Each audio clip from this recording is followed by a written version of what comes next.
Buenos días y buenas tardes para todos. Les saluda José Carlos Gutiérrez desde Ciudad Juárez, México.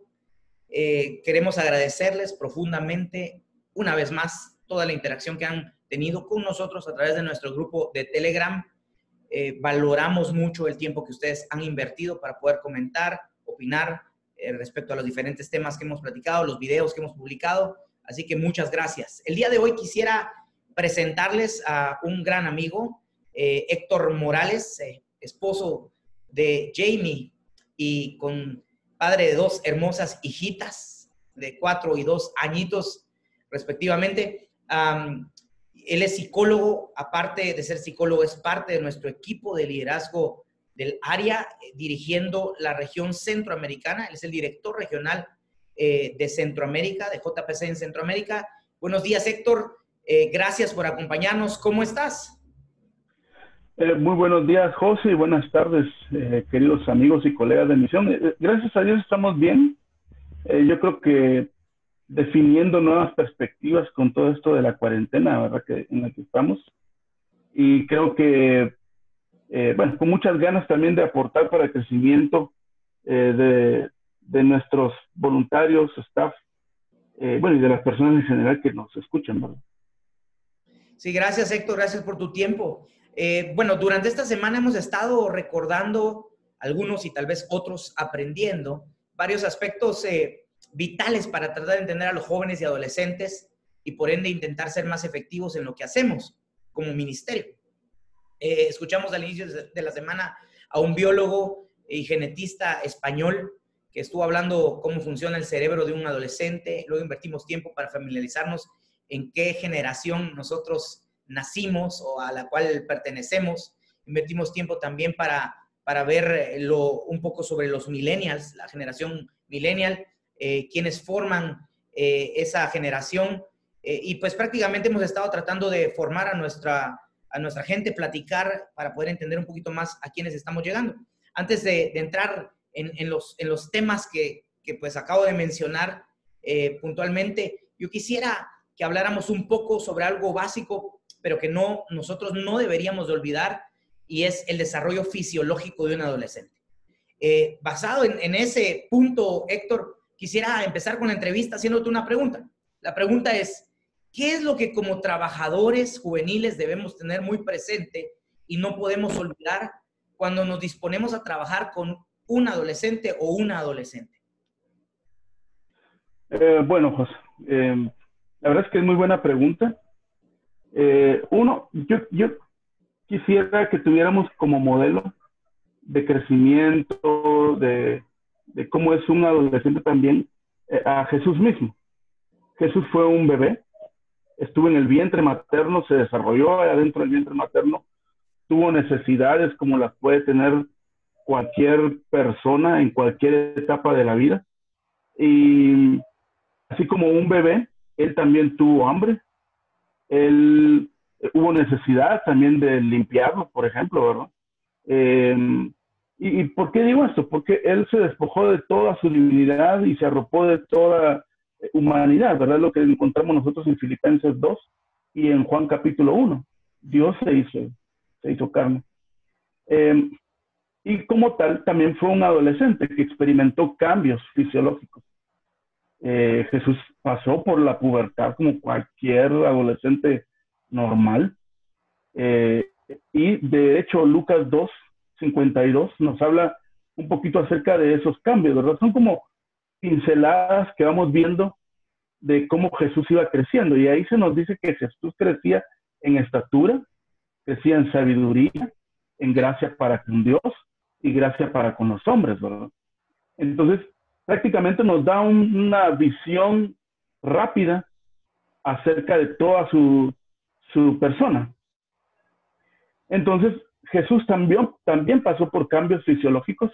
Claro. Y yo creo que vale la pena hacer esta aclaración, tal vez por si alguien no lo tiene claro, ¿a qué nos referimos cuando hablamos de cambios fisiológicos? Tiene que ver con cambios en el funcionamiento del cuerpo, cambios en el desarrollo del cuerpo, que tiene que ver cambios con la maduración. Y Por ejemplo, a partir de los 8 años más o menos, ocurre el principal desarrollo de una glándula que se le llama la glándula adrenal, que es una glándula que prácticamente está ubicada arriba de los riñones. Okay. Esta glándula produce ciertas hormonas que tienen que ver mucho con el crecimiento y principalmente con el crecimiento, por ejemplo, la maduración, por ejemplo, en el caso de los varones, de los testículos, en el caso de las mujeres, de los ovarios, todo el sistema reproductor de ambos está mediado por esto, ¿verdad? Por esta hormona. Esta hormona. Sí, y también comenzamos por ello mismo. Bueno, y comienza alrededor de los 8 años, pero a los 10 años es muchísimo más alta la producción de esta hormona. Y por eso es que comenzamos a ver que comienza a crecer el vello púbico. Por ejemplo, en el caso de los varones, pues en su zona, en la base del pene, también las mujeres en la vulva, las axilas. Es decir, maduración a todo nivel. Comienza a ver, en el caso de las mujeres, se comienza a pronunciar más los senos o los pechos, la barba en los hombres. Es decir, comienzan muchos cambios que son absolutamente normales, ¿verdad? Claro. Principalmente los cambios que más se acentúan a veces son los que tienen que ver con la sexualidad. Y aquí yo creo que muchos probablemente no estén de acuerdo conmigo porque hemos tendido a demonizar este asunto, pero, por ejemplo, en los adolescentes comienza junto con esto, porque no solo son cambios físicos, ¿verdad? Los cambios físicos provocan un cambio también a nivel psíquico, sí, emocional, ¿verdad?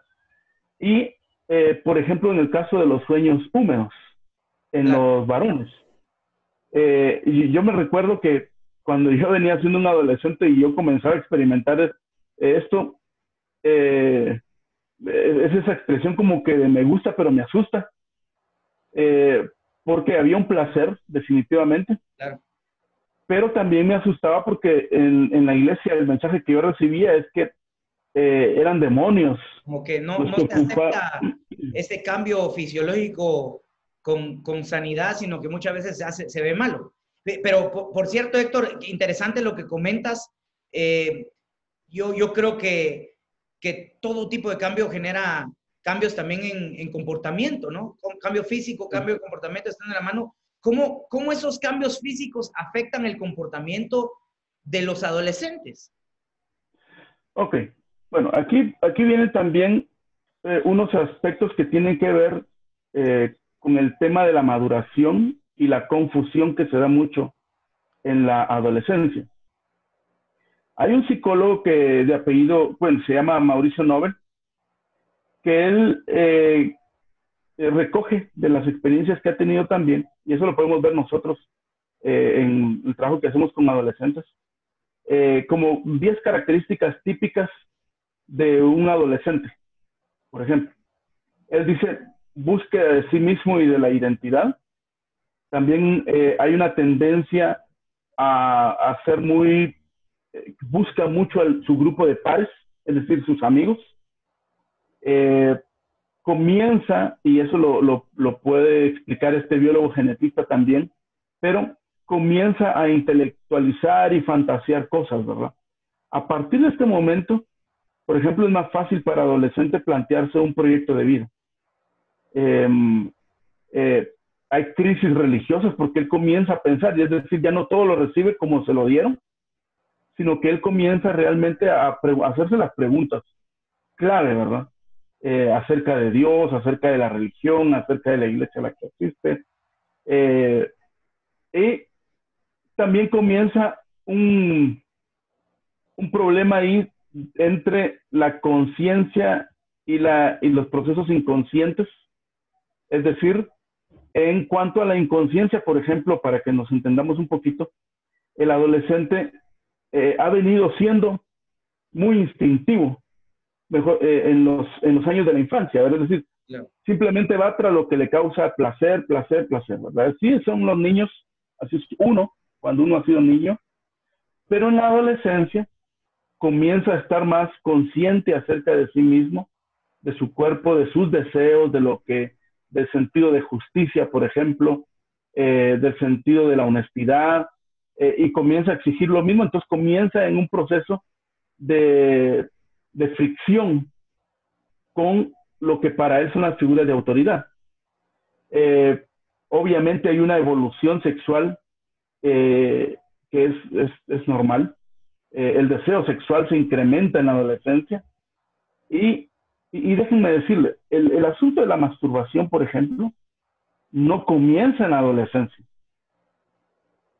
Comienza, su primera vez es cuando están alrededor de los 2, 4 años. Continúa en la etapa entre los 7 y los 9 años.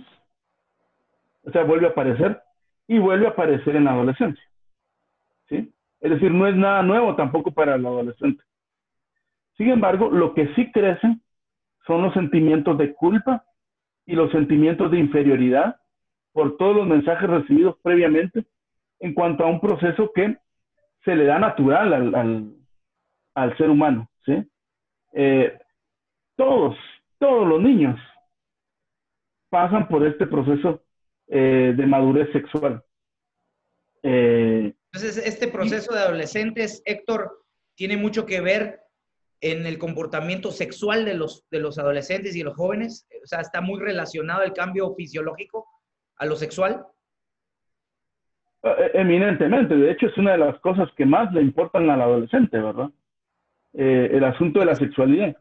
Pero hasta esta parte de estas primeras décadas del siglo XX, yo creo que hemos ido viendo que los tabús, al menos en nuestras sociedades, en nuestros países latinoamericanos, este tema había sido muy tabú, a tal punto que no se había hablado con tanta apertura, y de hecho hoy día no se habla con tanta apertura todavía.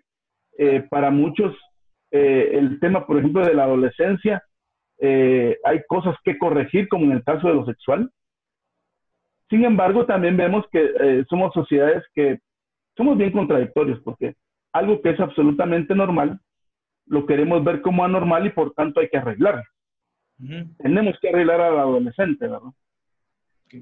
Pero cuando se habla de cosas, en el caso del machismo que impera en nuestras sociedades también, sí nos gusta mucho cuando nuestro hijo es violento y es el máster de la clase para pelear y cosas así, hablando desde los sentidos que tenemos, ¿verdad? Entonces, es una de las contradicciones que tenemos. Sin embargo, este asunto de lo sexual es bien normal.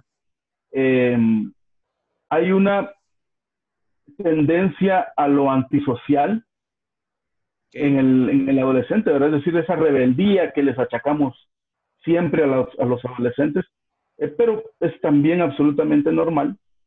Hay contradicciones en la conducta también del adolescente, porque él principalmente, él quiere que se le trate como un adulto, pero no puede afrontar las responsabilidades.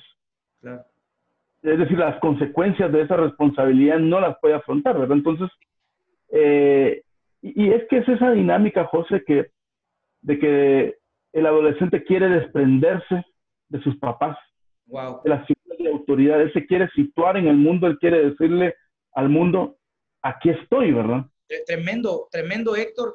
Mira, y tú como profesional y como alguien que ha trabajado con jóvenes y adolescentes por muchos años, ¿por qué crees que nosotros, como aquellos que sirven a los adolescentes y jóvenes, debemos interesarnos por temas como, por ejemplo, el funcionamiento del cerebro de un adolescente?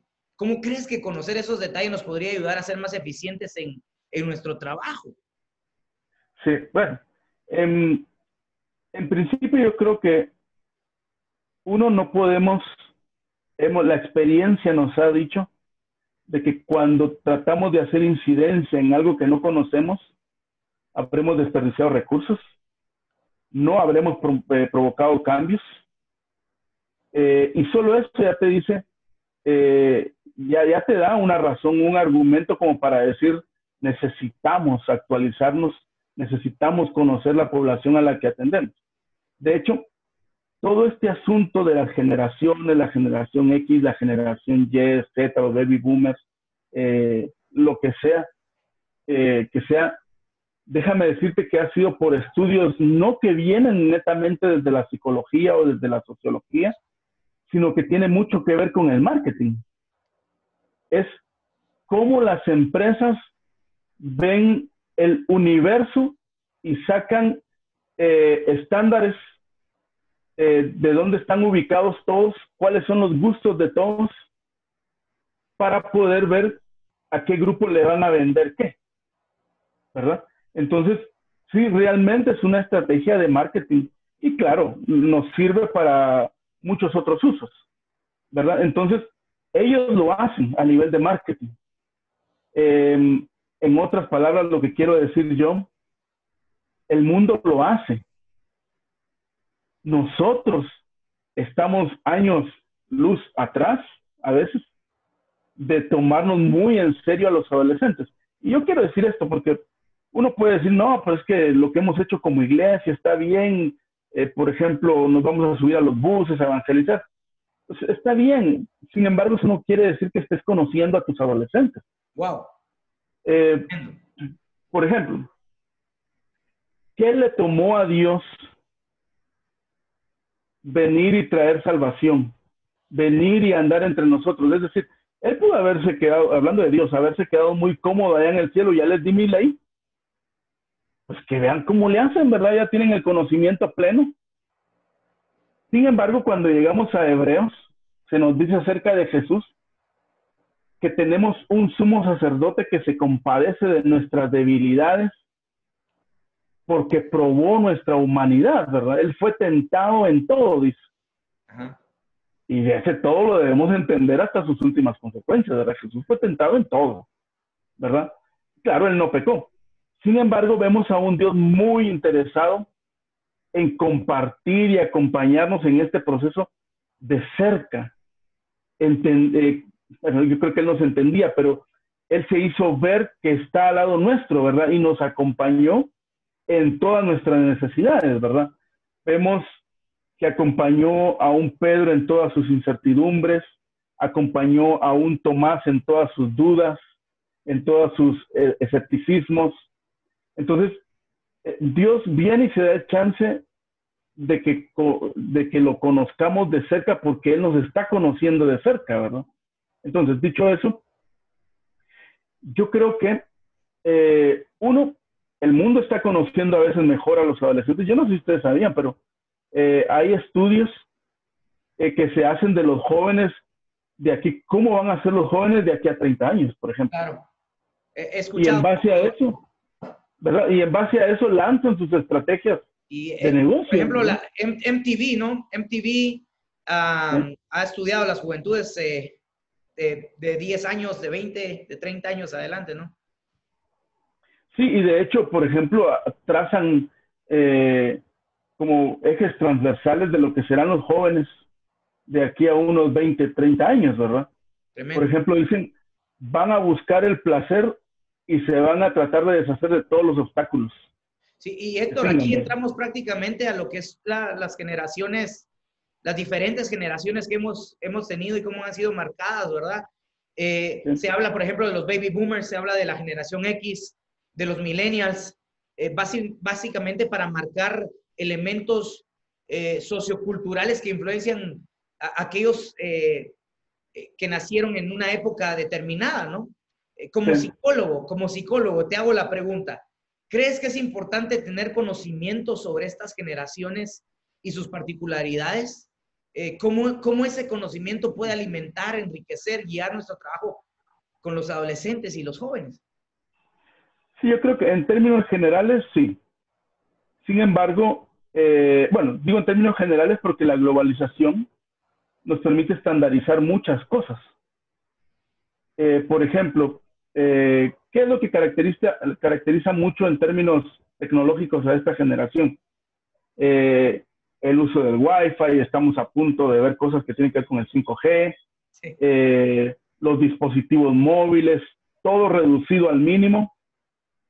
Pero también vale decir que fueron tendencias que promovieron las grandes industrias, ¿verdad? Es decir, mucho de nuestras tendencias hoy día han sido construidas también socialmente. No es que, y yo quiero aclarar esto, no es que como se dice comúnmente, ¿verdad? Es que ya vienen con el chip instalado. No. Lo que pasa es que cada vez van naciendo con la tecnología a la mano los niños y su cerebro se va haciendo, por la plasticidad neuronal que tenemos, su cerebro se va adecuando a los retos del entorno, ¿verdad? Por ejemplo, yo de niño apenas se hablaba el español, pero, por ejemplo, hoy nuestros hijos que están creciendo bilingües, ¿verdad? Y en algunos casos hasta trilingües, ¿verdad? ¿Por qué? Porque, y se oye cada vez más, ¿verdad?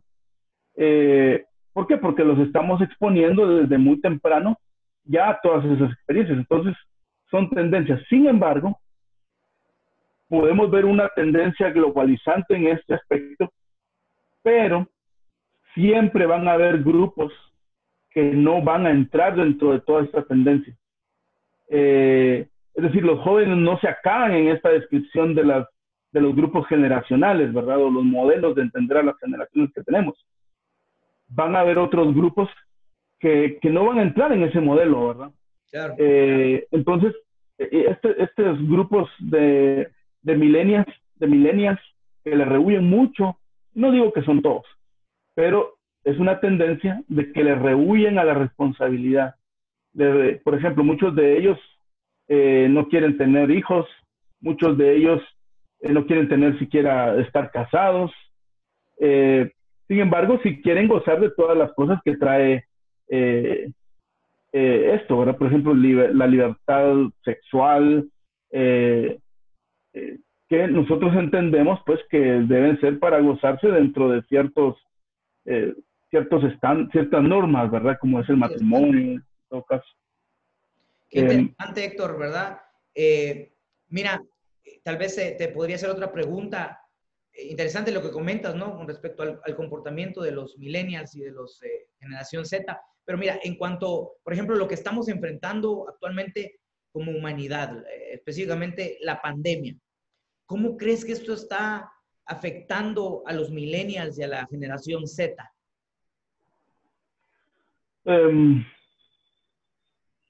Bueno, quiero decir esto,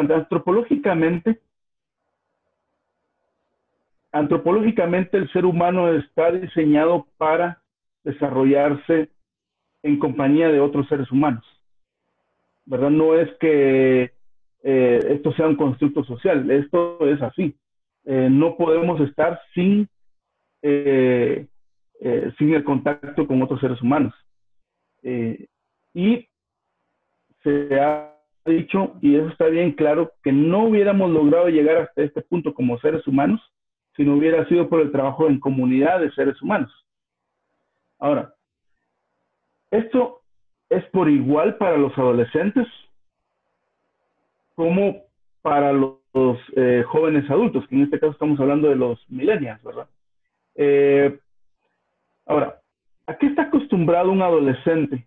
Aparte de que sí, está muy metido en las redes sociales y tal vez esto hasta cierto punto no le provoca un impacto, pero también no es que se estuviera encerrado con un dispositivo electrónico toda la vida. No, el adolescente va a jugar fútbol. ¿Por qué? Porque antropológicamente el adolescente necesita practicar deporte o movilizarse, ¿verdad? Claro. También necesita estar en el cara a cara, darse la mano, saludos, escucharse, verse los gestos. Es decir, estamos diseñados también para eso. Yo creo que, aunque ahorita estamos en esta cuarentena, no quiere decir que aquí nos vamos a quedar para siempre, ¿verdad? Vamos a regresar a prácticas que son muy antropológicas. Entonces, ¿cómo les está afectando esto? Yo lo veo en varias líneas. Por un lado, imagínate, José, que los jóvenes están acostumbrados a moverse, a salir a la calle, y ahora están prácticamente confinados, encerrados. Y en nuestros contextos, que ya de por sí gran mayoría vivimos o viven en hacinamiento, Es decir, que en un lugar reducido viven 10 personas, por ejemplo. Entonces, lo que le causa eso a las relaciones, y hagamos de cuenta que no hay tantos habitando en la misma casa, que hay 4 personas, 2 papás y 2 adolescentes. Eso tal vez pueda ser más llevadero. Sin embargo, estar viendo a las mismas personas todo el tiempo es bien difícil. El adolescente, como vimos, el adolescente está entrando en una etapa en la que se quiere separar de sus papás. A quienes menos quiere ver son a sus papás, ¿verdad? Con quienes más quiere estar es con sus amigos, ¿verdad? Entonces, si eso no se está dando, y de hecho esto está incrementando los niveles de ansiedad, está incrementando los niveles de depresión, y yo estaba compartiendo con un grupo de jóvenes de una iglesia que vive en un pueblo que está más o menos a 3 horas de la ciudad capital de Guatemala. Ahí es un pueblo donde, ¿qué te digo? En 15 minutos lo atravesas caminando. Claro. Y todavía son calles polvorientas, las casas son de barro, techos de teja o de lámina, es decir, es un lugar árido, lejos de la ciudad capital. Sin embargo, me pude conectar con ellos a través de Zoom y una chica decía, yo estoy muy decepcionada, dice, estoy muy deprimida. Es una adolescente, porque siento que mis sueños se vinieron abajo, me siento derrotada. Wow. Y dice uno, ¿cómo un adolescente en estas, verdad? Sin embargo, eso es lo que decía esta chica. Otros decían, yo siento que a veces me falta el aire y quisiera gritar, quisiera salir corriendo, ¿verdad? Y gritar. Eso te habla de una desesperación. Sí, pues, en un pueblo lejos de la ciudad capital, donde los chicos han estado acostumbrados incluso a ir al campo, a estar en la calle, ¿verdad? Muchos otros decían que tenían mucho miedo, es decir, esto también provoca ansiedad y trae angustias, ¿verdad? Sí, por el futuro, ¿verdad? Sí. Siento, decía uno, que ya no voy a poder ver a mis amigos. Entonces, y les preguntaba yo también a ellos, ¿verdad? ¿Quién es la persona en la que más confías? Muchos de ellos dijeron su mamá en primer lugar y en segundo, no apareció el papá. Y en segundo lugar, aparecían los amigos. Sí. Ahora, ¿a qué quiero llevarte con esto? Sí. Porque yo me puse a indagar un poquito más, pero en muchos casos, por el área en la que viven con papás violentos. Entonces ya estaban siendo violentados. ¿Qué es lo que nos está diciendo recientemente la UNICEF acerca de los niños y los adolescentes? Y acá tenemos organizaciones en Guatemala, ONGs que están recibiendo, todos los días están recibiendo llamadas y se han incrementado las llamadas de maltrato a los adolescentes, ¿verdad? Interesante, ¿no, Héctor? Todo lo que se está dando. Fíjate, prácticamente ahorita comentas como 4 o 5 afectaciones directas a los millennials de la generación Z durante la pandemia. Y definitivamente ese es un tema que no acaba, Héctor, que es extenso y que podemos seguir hablando, pero aquí por lo menos nos dijiste 5 cosas que están afectando a los adolescentes para que pongamos atención en eso. Héctor, el tiempo se nos ha agotado, pero yo quiero agradecerte. La verdad ha sido muy enriquecedor escucharte. El diálogo no para aquí. Hay mucho que profundizar, mucho que reflexionar, mucho que preguntar. Gracias, Héctor, por tu tiempo y por ayudarnos desde tu experticia profesional y entender un poco más a aquellos que nosotros servimos. Creo que va a estar con nosotros el día de mañana, viernes, para poder platicar y podemos hacerte preguntas. Yo creo que ahí vamos a bombardearte con todas las preguntas necesarias. Yo quisiera resaltar algunas cosas, aunque hay muchas cosas por resaltar. Yo quisiera resaltar algunos puntos de los cuales tomamos anotación acá. Uno de ellos es nuestro lema, al compás de los tiempos, más anclados en la roca. Y obviamente nosotros decimos que necesitamos estar ubicados en el tiempo y espacio, conocer de cerca a los jóvenes y adolescentes para realmente comunicar el mensaje de salvación de una forma relevante. No podemos dar respuestas a preguntas que los adolescentes y jóvenes no nos están haciendo. Necesitamos ganar el derecho de ser escuchados. Sí. Y básicamente ser como Jesús. Lo comentabas tú al principio. Quien vino a nosotros, se hizo carne y habitó entre nosotros, con todo lo que eso implica, que es experimentar lo que el hombre experimenta. Es decir, ponernos en los zapatos de los adolescentes, como Jesús se puso en los zapatos de la humanidad. Muchas gracias, Héctor, por acompañarnos. Dedicamos tal vez el último minuto de esta entrevista para que nos des un mensaje a nuestros amigos JPcianos sudamericanos. ¿Qué quisieras decirles para despedirte? Bueno, hermanos, gracias por el tiempo y quiero dejarles con el reto, ¿verdad? Yo trabajo acá en esta región Latam Central. Estoy animando mucho a nuestros hermanos a que nosotros que trabajamos con adolescentes, que nos convirtamos en expertos para trabajar con adolescentes. Que cuando el gobierno tenga preguntas que hacerse acerca de la adolescencia, que piensen en Juventud para Cristo. Y les dejo estas dos preguntas. Uno, para entender a los adolescentes o para ponerse en sus zapatos, hágase la pregunta, ¿cómo era yo cuando yo era adolescente? ¿Verdad? Eso le va a ayudar a ubicarse, porque muchas cosas que para usted parecían normales, los adultos le dijeron que no. Y segunda pregunta, tiene que ver con cómo me hubiera gustado a mí que los adultos me consideraran. Porque a veces, y con esto termino, lo que ha pasado es que no hemos sido aceptados por los adultos. Y lo peor de todo es que eso mismo replicamos nosotros hoy con nuestros adolescentes. Wow. Entonces, háganse esas dos preguntas, hermanos, para poder lograrse ubicar en los pies de los adolescentes. Y sí, acérquense como Jesús se acercó a nosotros y se sigue acercando. Acerquémonos nosotros a nuestros adolescentes. Y, hermanos, gracias también por lo que hacen por los adolescentes allá en el sur. Muchas gracias, hermanos. Gracias, Héctor. Gracias a todos. Estas dos preguntas son vitales en esta entrevista. Por favor, tomémonos un tiempo para reflexionar, para estudiar esta entrevista, para escucharla con atención.